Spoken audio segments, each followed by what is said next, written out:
Welcome to Hassle-Free RE, the show where we share tips, tricks, and stories from the short-term rental industry and business alike. Hosted by Dave Menapace and Will Van Wickler. They'll help you navigate the exciting and ever-evolving world of short-term rentals. Whether you're a seasoned host or just starting out, they've got something just for you. In each episode, they'll bring you insider insights, expert advice, and real-life stories from hosts and industry professionals who have been through it all. They'll cover everything from maximizing your rental income and profits to creating unforgettable guest experiences and handling unexpected day-to-day challenges with ease. Are you ready to discover the secrets to running a successful short-term rental business without the hassle? Then let's get started. This is Hassle-Free RE.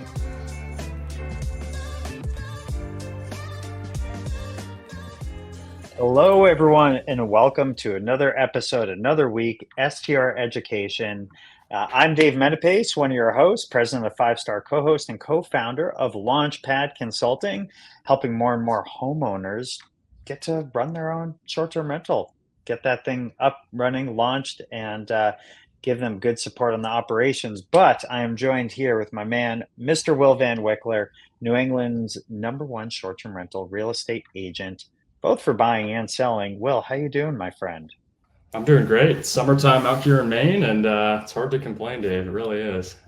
I love it. I love it. And we actually have a couple cool announcements where we're going to be starting to do, Will and I are going to start doing some interviews in addition to these educational shorts, so to speak, and some big cool names that we're bringing on starting next week. So I'm really excited about that.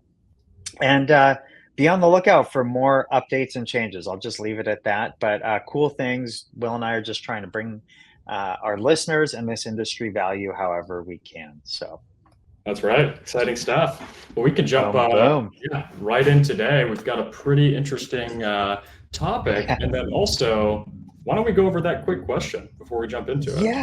Yeah. So I got a DM the other day. Somebody asked, what would I recommend for direct booking sites and how to get that launched? And right after that, they had said, we're just noticing that fees on the listing sites are really, really high. Before I got too deep into that, so I want to address that. And before I got too deep on that topic, I just asked the owner, well, what are your concerns and what are your goals? And, their concerns were that bookings were down, and their hypothesis was because listing site, OTA site fees were really, really high. And there were some other questions around like how to market your direct booking site and things like that. But going back to this very specific question, I had to pause them. And what I shared with them was, if you type in vacation rentals and then a location, right? Call it Orlando, Florida, what have you. There's going to be 3 sites, sometimes 4 that pop up. Airbnb, VRBO, and then some massive management companies like Vacasa and Evolve. All 4 of those companies spend millions of dollars a month to get those top 4 spots. And who else is next? It might be a few vendors. A direct booking site will never be one of those, at least in a higher trafficked area. Maybe in a very, very remote and rural space where there's not a ton of competition. But unfortunately, you're just not going to have the budget to be able to promote your direct booking site ahead of any of those players. You're just not, or the time to do all the SEO, which is a full-time job to try and beat out those players. Even then, they're still paying for those top spots. So it's really important to first understand that. And I'd also say, even if you are able to capture that traffic, there's zero trust. Zero. It's like there's a single property website. Like, who's going to actually book that when there's no phone number on there, right? It's not a big management company. I hate to say that, but there's also a trust factor. And that's why hotels are successful, is people know it's a replicatable product and it's not this scam, or they don't know anything about it, right? That's why people still go to hotels, right? So even if you can capture that traffic, there's zero trust established. That is such a good point. I hadn't considered that, but that is such a good point. So if your problem is revenue, so to speak, there is a place for direct booking sites, and I'll get into that in a moment. But if your problem is revenue and wanting to build that, your best bet is to leverage the heck out of those OTAs, Airbnb and VRBO, maybe booking.com in some markets. Optimize your listing, have an on point pricing strategy, and make sure your home can actually compete with the homes that are on the first page. And that differs in every market. So we won't get into that right now. But do all of those things first. Then, if you want direct booking sites, the way you build that trust with folks is we do email and text marketing for each individual home back to the guest that had stayed there. So that trust factor is there. And we tell them they can save on the booking fees if they book directly. But building a direct booking site will not bring you more revenue. It won't. It might move the profile of your revenue from where it's coming from, but it will not bring you more revenue. So I say that because, in my opinion, the most precious currency is time. And I see a lot of time wasted in this industry for folks trying to test out new things or do new things or run on assumptions that, like, a lot of people may have already run on and can just give you the answers quickly. So that's kind of what we're trying to do here. And if you need help with listing optimization, your tech stack, or your pricing, your revenue management, things like that, like, shoot us a DM, go to lp.consulting. Like, you can figure it out there. Hit up willvanwickler.com. He'll be able to point you in the right direction. But there's a way to make more money. It's not necessarily with direct booking sites. Right. So, I mean, I just had a call this morning about, it's not hitting revenue numbers. Well, it's because of other things, right? It's not the market. Yeah. It's not the traffic. It's not who's looking to be there. There's things that are in our control that often are pretty simple that we can tweak. But reach out to us. We're always happy to help. But without further ado, we're going to jump into something that is pretty interesting. Everybody sees these posts on Facebook of, neighbors posting in these town groups with, oh, my neighbor has 10 cars there and these parties. And all that. And the question is that a difficult neighbor, or is that a host or manager not doing what they need to do? And with that comes things that we can control and making sure compliance is in order. And also the house technology is aiding us to help, keep an eye on things. Totally. So why don't we jump right into that? Totally. And, the first thing that I'll say is, like, with neighbors or what's happening, what's not happening at a home. For anyone looking at living in a vacation destination, just know that this is more than likely going to happen, and it has for over 100 years in some of these markets. Cape Cod, for example, people have been vacationing there since before California, like before Hollywood existed, right? So it's really important to know, to just understand that for neighbors. But, with that, there's definitely, in the situation Will and I are both thinking of, that homeowner, the STR, he's good at what he does. I don't think anyone, and he does crush it on his tech stack front. He kind of had a difficult neighbor in that situation, but it presented an opportunity for us to talk about this. So, kind of the security tech stack, maybe we hit on that. Will, what's your favorite lock to recommend to people for that? It's easy. It's the Schlage encode. You can change the code every single time. It's fully automated, and Schlage is just a quality brand, and they stand the test of time. So that's really the beginning. And what that allows you to do is make sure the right people are in the house, right? There's stories of people coming back and throwing parties, right? That really can't happen if you're changing your code. But if it does, and you want to actually see what's going on, let's talk cameras. So what camera do you have on all 30 of the properties you manage? Every property gets a ring camera. For us, we like that, because they just seem to hold up the best. They're the most cost effective. And we did need the same camera at every single property. Reason being is the operational practice behind that is we do look at that camera between 9 and 10 in the morning every single day and scroll back until the evening. So we do get the Ring Plus and we record it. And in the What are you looking for when you do that? Yes, great question. So we always have one pointed at the driveway / front door. Okay. We want to be able to see, like, if this was a group of 8, let's say, are there 8, 6 to 10 people, no more, showing up there? If there's like 9, like, we're probably not going to be too concerned. We're not counting every single one, but, like, generally speaking, does it look like the number of guests that should be at that property is the first thing. The second thing that we're just curious about is, at what what time in the night are people going in and out? Sometimes from the exterior cameras, you can't hear the noise inside. And sometimes the noise decibel readers, they're not the very best. They're usually in one spot in the house. So Right. it's kind of hard to tell. So I'm just curious, like, were people in and out of the house the entire night, or were they kind of done going through the front door around 10 or 11? It just kind of gives you a sense of what's happening at the home. And we're also looking for dogs. Now, I'll say, I think every house except for 2 out of those 30 allow dogs. Right. Even still, though, if there wasn't a dog in the booking, we're going to have a discussion about it with the guest and either charge them the additional cleaning fee, or understand, was this like, why was a service dog? Why wasn't this brought to our attention? And that's caught. The team is really good at catching that every time. Yeah. So those are kind of It's the not things. about being big brother. It's about covering your assets and also making sure Yeah. there's cars not on the lawn, right? Which we see a lot of, or there's just an obscene amount of vehicles. I make sure my listings, my lake house, there's 2 parking spots, and it's very clear and it's reminded in the booking, message and all that. That's where a lot of these complaints come from, is a mass amount of vehicles parked incorrectly, headlights shining in neighbors' windows, things like that. That's at least what I see, and that's what causes a lot of these problems. Yeah.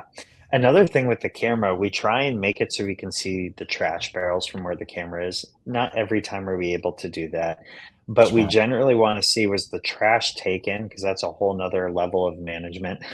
Was the trash taken? Are people just dumping stuff in there? Was somebody that we're not the cameras are really important when the home is empty. Does somebody show up and snooping around the yard that we're not expecting to be there? Happens more often in Cape Cod than it does in Maine, because you can walk a lot of places in Cape Cod, but we still look at that every single day in the off season, just to get a pulse on things, make sure the snow's getting plowed up in Maine, stuff like that. So there's a whole slew of reasons. Front door driveway. Yeah. Trash. You can get a nice wide angle. Anywhere else that you'd put one? We do have some beachfront properties in some of the towns that we manage, and for those, especially if there's a big seawall, we do put one in the backyard, just seeing, like, did the ocean take away yard furniture? Or what's happening there? I do not point it at hot tubs ever. I really, really try and keep privacy for a guest. Yeah, the cameras are really to protect us, the guests, neighbors. We don't need to see if people are using the hot tub or things like that. When people do that, they don't feel like they're on vacation, right? They feel like it's this corporate machine. So Weird. That's an interesting point. So say there are, 8, 10, 12 vehicles there, right? How do you intervene before there's a problem and a neighbor gets involved like this? Like, what's your procedure for mitigating a situation before it even becomes a situation? Totally. Because we will notice that by the first morning, especially if people are sort of showing up throughout the night. If there's a lot of cars, but we're still it's not uncommon in some of these remote areas for literally 10 people to come from 10 different places for a booking of 10 people, right? So if there's a lot of cars, we're not really concerned. But once again, we're just trying to figure out how many people it will raise an eyebrow. We're going to say, that's kind of odd that there's that many cars. We always go back to, like, how many people were in the booking, you know what I mean? And then if we do start to notice, like, if the sound decibel readers are going off, or like we just notice people are out really late at night, we will make mention in the morning. One of the team members will call the guest first thing in the morning and just say, hey, we're trying to be respectful of the neighbors. There weren't any issues that we're aware of last night, but we just want to ask you to help us help you. Just know we do have quiet hours at every single property from 10 a.m. to 10 p.m. to 8 a.m. So we always just go back to that of, like, and again, it depends on the house, how close neighbors are and stuff like that. But we do have a few houses in our management system earmarked for, like, things like that to stay on top of. We also try and get in front of it with neighbors. Like, I'll give my business card out to neighbors. I'm a very present manager. I'm not somebody that, like, hides behind the company name. I don't generally give my personal cell phone number out, but I give my team's number out, and we do try and make it as much of a not less of an inconvenience, because I do understand most of the folks living in some of these vacation areas are retired. They retired to where they love, so we do understand that too. Right. And I'll say, like we know this operator, like he has communication with the neighbors, and sometimes all that's awesome and they're still going to vent and do this kind of crap online, which it's one of those things you got to have thick skin and it is what it is. But we both find, having rapport with the neighbors, even if they don't love short-term rental, right? It's at least letting them know what you're doing and you're there if anything comes up. And then just thinking what could go wrong and just getting in front of it, right? So cameras. And then I think the biggest thing that I see as a complaint is neighbors having lights shined into their house, right? So can you install fencing, right? Can you have bushes up that just mitigate the trigger for somebody being upset? And it's honestly buying in the right neighborhoods. You can't control your neighbors, but making sure these are pure second home neighborhoods. Oftentimes those are the best places to invest because people aren't there year round, and it's rentals and rentals, right? Not rentals and retirees, which usually kind of butt heads. And you know what? I probably wouldn't be pleased too if lights were shining in my house or there were loud noises. So it's just being a good neighbor, thinking a little bit outside the box, and trying to mitigate some of these issues before they come up. Because the truth is, hundreds and hundreds and hundreds of stays or thousands of stays, you've probably had maybe a handful of issues, right? But they do come up. I can count it on like less than 10. What I'll say too is if things do get brought up on Facebook or start to become public, tell me, how long can you hold an argument with an oak tree? Not very long, right? So what I always say is like, people are triggered in different ways and their emotions can go really high and really low, and it can be really challenging. If that is directed at you as the homeowner or the operator or the property manager, just chill. It only escalates to wherever you take it, and it de-escalates to wherever you take it. I find saying less, honestly, staying as humanly professional as possible. There's no reason to start responding to people, in my opinion, no reason to start responding people to respond to people on Facebook ever. There's no reason that discussion has to be brought or made public. So even if I feel a certain way outwardly, it's going to be very vanilla. It's going to be very basic, and we'll just work together offline to resolve the situation. Same with email correspondence or phone calls. Like, at some point, people can't argue with you if you're not being argumentative. They might vent. Just don't go to that level. Just relax.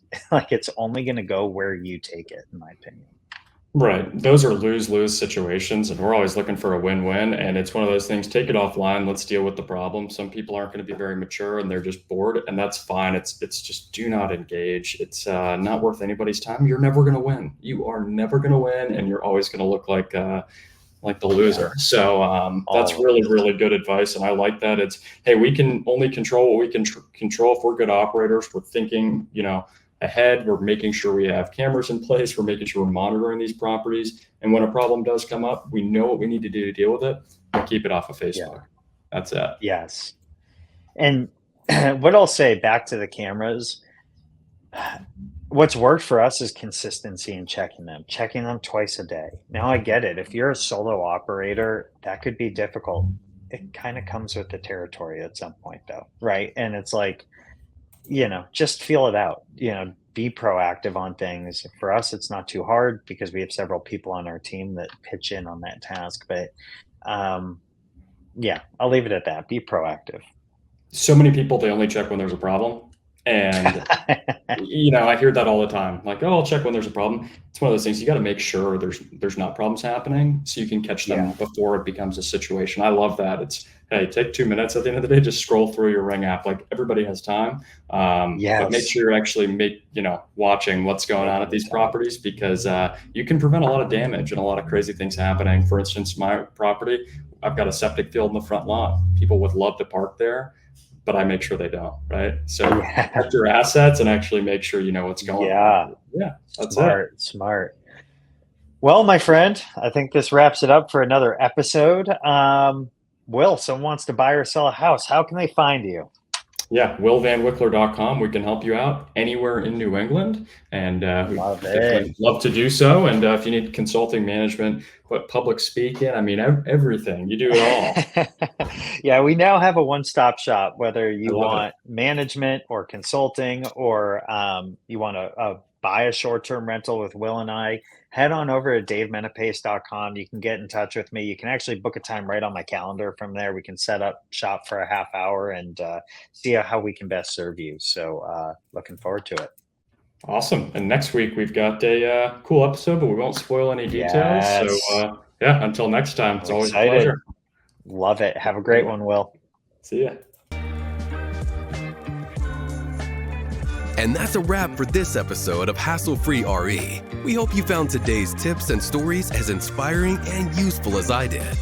Remember, success in the short-term rental industry is all about learning, adapting, and staying one step ahead. If you enjoyed the show, please take a moment to leave us a review or comment on your favorite platform. Your feedback helps us improve and reach more listeners like you. Plus, we'd love to hear your thoughts and any topics you'd like us to cover in future episodes. Don't forget to subscribe so you never miss an episode. And follow us at Hassle-Free RE on social media for more tips and updates. Thanks for tuning in. And until next time, keep it hassle-free.